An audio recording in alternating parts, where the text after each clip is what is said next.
Good morning students.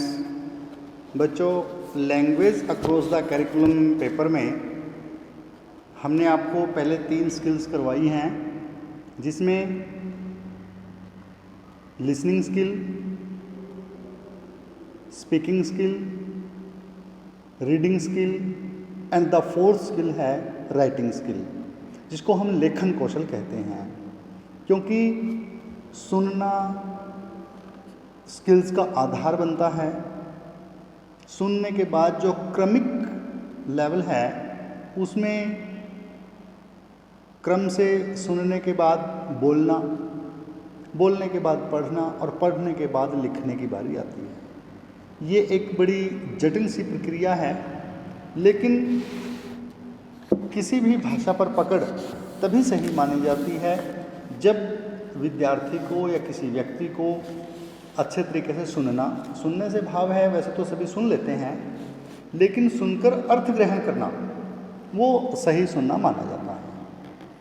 फिर अपने विचारों को अवसरानुकूल, अपने विचारों को भावानुकूल ढालना, उन शब्दों का चयन करना, वो वाचन या वो बोलना कहलाता है, वो मौखिक अभिव्यक्ति कौशल कहलाता है।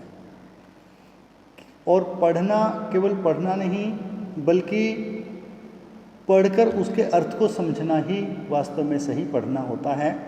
और लेखन भी वही है जिसमें हम अपने भावों को, विचारों को कुछ निश्चित जो चिन्ह हैं, ध्वनि चिन्ह हैं, उनमें जब ढालते हैं, यानी जब हम किसी भी भाव या विचार को लिपिबद्ध करते हैं, उसे हम लेखन कहते हैं।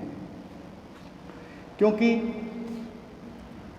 एक व्यक्ति उतना ही सफल और सजीव होता है जितना कि वो अपनी अभिव्यक्ति में सक्षम होता है। तो भाषा की प्रकृति मुख्यतः मौखिक है। मनुष्य अपने विचारों को सर्वप्रथम बोलकर ही प्रकट करता है। ये उसका एक मानसिक विचार है। मनुष्य भाषा के माध्यम से अपने विचारों को प्रकट करता है। ध्वनियाँ केवल बोली ही नहीं जाती, बल्कि इनको लिपिबद्ध किया जाता है या लिखी भी जाती हैं। इन्हें लिखने के लिए कुछ विशेष चिन्हों का प्रयोग किया जाता है, जिन्हें हम लिपि चिन्ह कहते हैं। प्रत्येक भाषा प्रक्रिया के 3 सोपान होते हैं, जिनमें विचार, ध्वनियाँ और लिपि। क्योंकि विचार होगा तो ध्वनित होगा, जब ध्वनित कुछ होगा तो वो लिपिबद्ध होगा। ये तीनों कड़ियाँ, ये तीनों सोपान एक दूसरे से जुड़े हुए हैं। प्रत्येक भाषा की अपनी लिपि होती है। जैसे देवनागरी लिपि है, रोमन लिपि है, फारसी है, गुरमुखी है या मराठी आदि हैं। ये भाषाओं की अलग अलग, सभी भाषाओं की अपनी अलग अलग लिपि होती है। लिखने की कला को ही लेखन कौशल कहा जाता है। इसको हम राइटिंग स्किल कहते हैं। हिंदी में देवनागरी लिपि की अपनी वर्णमाला है। प्रत्येक ध्वनि की अलग से बनावट है। प्रत्येक अक्षर के लिए, प्रत्येक ध्वनि के लिए ध्वनि चिन्ह निर्धारित किए जाते हैं। और मौखिक अभिव्यक्ति और लेखन कार्य दोनों एक साथ चलने वाली प्रक्रियाएं हैं। दोनों ही अन्योन्याश्रित हैं, एक दूसरे पर आश्रित हैं। इनका अभ्यास साथ साथ करने तथा कर्म इंद्री और ज्ञान इंद्री में सामंजस्य स्थापित किया जाता है। कुछ विद्वानों ने अपने अपने तरीके से लेखन कौशल को परिभाषित किया है, लेखन को परिभाषित किया है, जिनका वर्णन हम निम्न प्रकार से करेंगे। बेकन के अनुसार लेखन मनुष्य को पूर्णता प्रदान करता है। बेल के अनुसार लेखन अपने मन के विचारों की अभिव्यक्ति का साधन है, जो प्रत्येक के लिए उसी प्रकार से महत्वपूर्ण है जिस तरह से मौखिक अभिव्यक्ति। S.S.N. गौड़ के अनुसार लेखन विद्यालय में यांत्रिक रूप से मूल्यवान है। यानी यांत्रिक रूप से भाव है कि लेखन के बिना, अब जैसे जो परीक्षाएं होती हैं ये लेखन कार्य से ही होती हैं, विद्यालय में लेखन का अपना एक अलग से महत्व है। अक्षरों या वर्णों को सुडौल और सुंदर लिखना भी लेखन कहलाता है, लेकिन लिखकर अपने विचारों को अभिव्यक्त करना वो लेखन कौशल कहलाता है। लिपि से प्राप्त जितने भी हमें चिन्ह मिलते हैं उन चिन्हों को ध्वनि के अनुसार अंकित करना, लिखना लेखन कहलाता है। भाषा के कुछ तत्व हैं, लिखित लेखन के तत्व के बारे में अब चर्चा करेंगे। यदि हम भाषा के लिखित रूप की बात करते हैं तो उसके तत्व निम्नलिखित आते हैं। तत्व बच्चों वो होते हैं जिनसे जुड़कर कोई कार्य संपन्न होता है, जिनसे वो जो एलिमेंट्स होते हैं, वो जो उसके पार्ट्स होते हैं, उनसे जुड़कर ही वो कार्य या वो कोई भी वस्तु पूर्ण होती है। यानी लेखन कब पूर्ण होता है?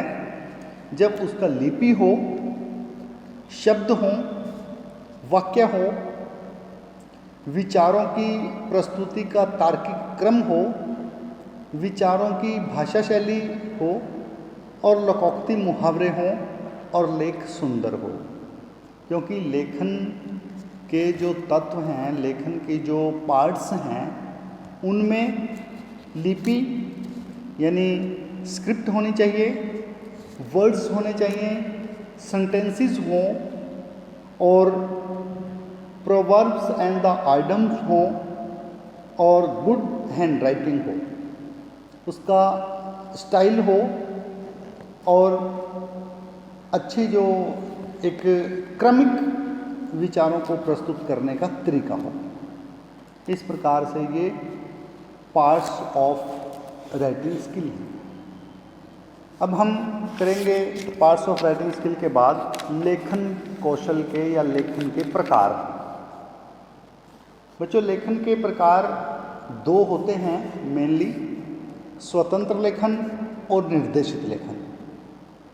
स्वतंत्र लेखन वो लेखन है जिसमें कोई भी व्यक्ति या विद्यार्थी अपनी मर्जी से अपने विचारों या भावों को प्रस्तुत करता है। निर्देशित लेखन से भाव है जब किसी प्रबुद्ध की निगरानी में, किसी अध्यापक की सहायता लेकर या किसी अन्य विद्वान की सहायता लेकर जब कोई व्यक्ति या विद्यार्थी लेखन कौशल करता है, लेखन कार्य करता है, तो उसे हम निर्देशित लेखन कहते हैं। किसी के द्वारा निर्देश दिए जाने पर जो लिखा जाता है वो निर्देशित होता है और खुद जो लिखा जाता है उसे हम स्वतंत्र लेखन का नाम देते हैं।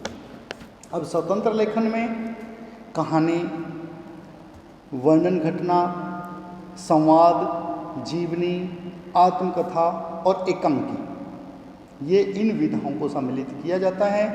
जबकि निर्देशित लेखन के अंतर्गत पत्र लेखन, निबंध, पलवन, संक्षेपण, समीक्षा, रिपोर्टाज और व्याख्या आदि को सम्मिलित किया जाता है। स्वतंत्र लेखन में एक बार हम रिपीट करते हैं। स्वतंत्र लेखन में कहानी लेखन का कौशल, घटना वर्णन का लेखन, संवाद लेखन, जीवनी और आत्मकथा का लेखन, एकांकी लेखन आदि को सम्मिलित किया जाता है। जबकि निर्देशित लेखन के अंतर्गत पत्र लेखन, जैसे पत्र दो प्रकार के होते हैं, चाहे व्यक्तिगत पत्र है जिसे हम अनौपचारिक पत्र कहते हैं और जो कार्यालयीय पत्र हैं उसे हम औपचारिक पत्र लेखन कहते हैं। ये निर्देशित प्रक्रिया है। व्यक्तिगत पत्र लेखन और कार्यालयीय पत्र लेखन दो प्रकार के पत्र लेखनों का जिक्र होता है। निबंध लेखन है, उसके बाद निबंध लेखन के बाद समीक्षा लेखन है, रिपोर्टाज है और व्याख्या लेखन है। क्योंकि व्याख्या भी हम किसी से निर्देश प्राप्त करके ही लेते हैं, किसी से निर्देश प्राप्त करके ही लिखते हैं। अब बच्चों हम करेंगे कि किस प्रकार से लिखा जाता है या लेखन कौशल के जो उद्देश्य हैं उनकी बात करेंगे। लेखन कौशल में उपयुक्त वर्णित आवश्यकता या उपयोगिताओं को ध्यान में रखते हुए इसके विकास के लिए कुछ उद्देश्य निर्धारित किए गए हैं, जिनमें बालकों को वर्णों की लेखन की सही जानकारी प्रदान करना, उनको अक्षर विन्यास की शिक्षा देना, सुंदर व सुडौल लिखने का अभ्यास करवाना, वाक्य में रचनाओं के नियमों का ज्ञान करवाना, छात्र छात्राओं को विराम चिन्हों के स्पष्ट और सही जानकारी प्रदान करना, छात्र छात्राओं को अवसरानुकूल और प्रसंग के अनुकूल मुहावरे, सूक्ति और लोकोक्तियों आदि का प्रयोग करना सिखाना, उनको अवसर के अनुकूल भाषा शैली का प्रयोग करना सिखाना, छात्र छात्राओं को अपने अनुभव और अपने विचारों को तार्किक ढंग से प्रस्तुत करने के योग्य बनाना, छात्रों की साहित्य के प्रति रुचि जागृत करना, छात्रों को लिखित सामग्री में अनुच्छेदों में विभाजित करना सिखाना, स्पष्ट, सुंदर, सुडौल लिखने की आदत का विकास करना, उनमें सावधानीपूर्वक लिखने की और अक्षरों की बनावट का विकास करना, उनके द्वारा छात्रों को सृजनात्मक शक्तियों को विकसित करने और उनकी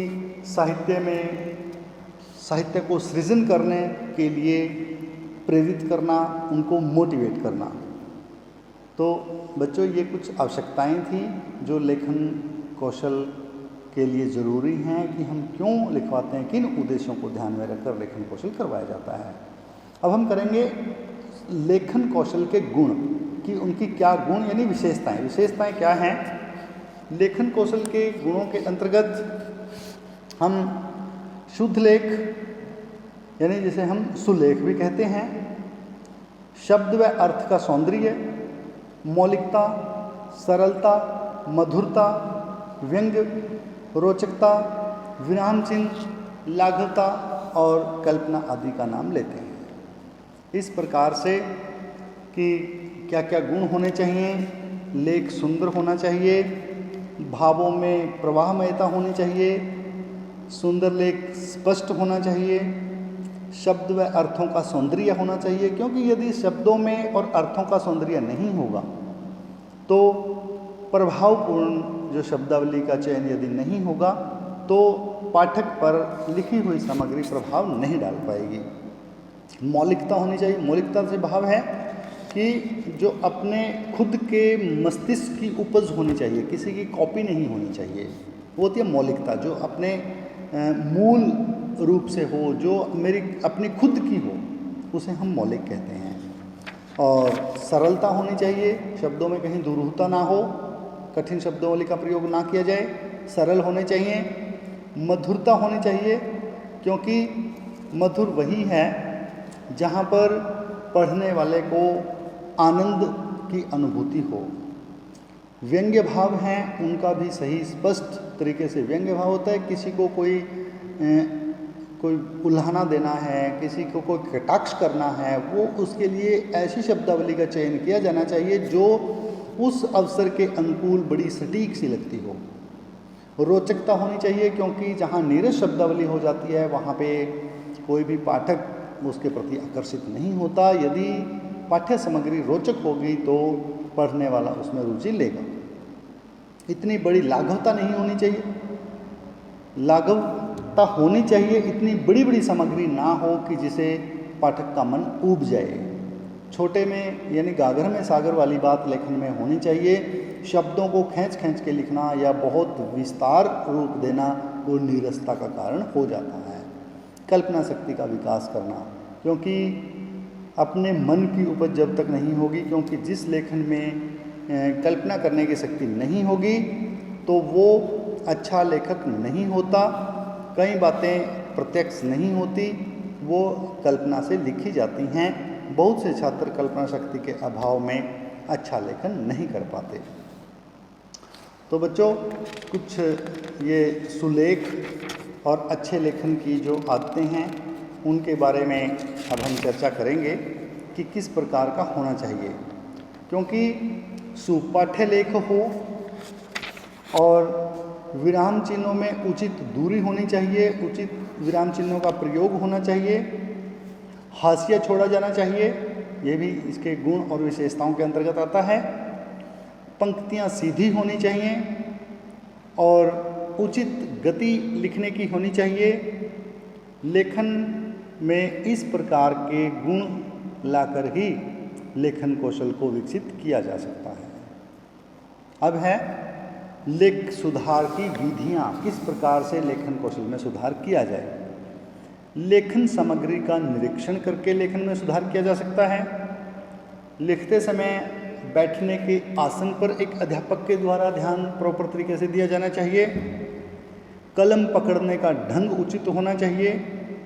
अक्षरों की बनावट और अक्षर व शब्दों के बीच उचित दूरी सुलेख बनाती हैं, यानी लेखन कार्य को अच्छा बनाती हैं। इसके लिए जो अनुलेख है वो सही होना चाहिए।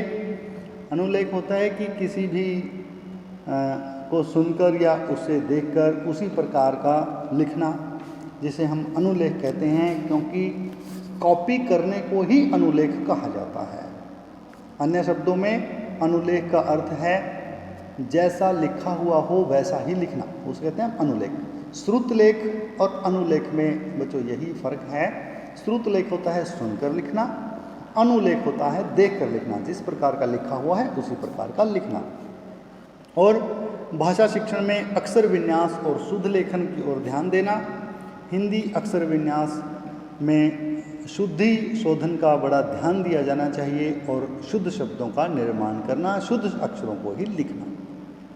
तो बच्चों, ये हमने आपको लेखन कौशल के बारे में बताया। इससे पहले हम आपको श्रवण कौशल, मौखिक व्यक्ति कौशल, पठन कौशल और ये लेखन कौशल, अब चारों कौशल आपके हो गए हैं। परीक्षा की दृष्टि से ये चारों ही कौशल महत्वपूर्ण हैं।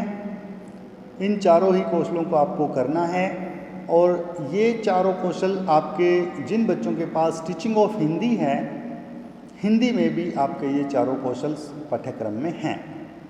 तो पेपर में उम्मीद की जाती है कि इन चार कौशलों में से ही आपको बड़े जो 16 मार्क्स के जो आपके क्वेश्चन आते हैं उनमें से 2 कौशल आपको लिखने के लिए अवश्य आ जाएंगे। ऐसी हम आशा करते हैं, ऐसी हमारी उम्मीद है।